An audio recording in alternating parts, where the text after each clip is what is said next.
So, you're wanting to create a new character, but you're not sure what class or race you want them to be. Well, fear not. In today's episode of Nat 1, we'll be going over a brief description on what classes and races are for D&D 5e.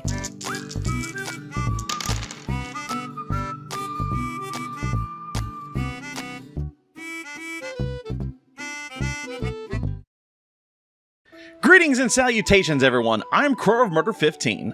So, in the first episode of this new season, we're going to go over a brief description of what classes and races are. Let's start with the first one, classes.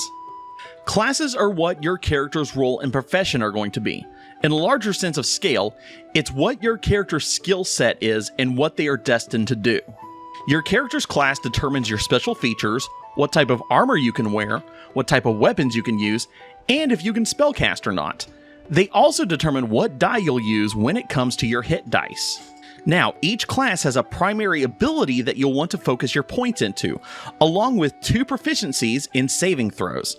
At the time of this episode airing, there are 12 primary classes: Barbarian, Bard, Cleric, Druid, Fighter, Monk, Paladin, Ranger, Rogue, Sorcerer, Warlock, and Wizard.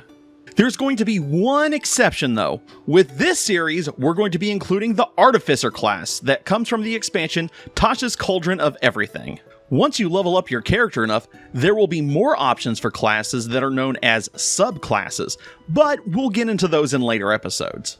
Now, the other side of this coin are races.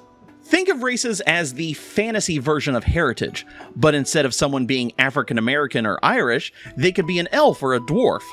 Races come with an ability score increase in one or more of your abilities, determine how long you can live, what size you are, your movement speed, and what languages you know. Sometimes races can also include special features such as dark vision, which helps you see clearly in dark places. Like classes, there are also sub-races, which, like before, we'll go over in later episodes. Right now, there are 9 primary races. There's Dwarf, Elf, Halfling, Human, Dragonborn, Gnome, Half-Elf, Half-Orc, and Tiefling. Now, there are a ton of different expansions that will give you access to even more classes and races, but for this series, we're only going to be focusing on the ones that are available in the Player's Handbook. That does it for today's episode. Join us next time as we take a look at our very first class, Barbarian. Until then, class is in session. See you next time.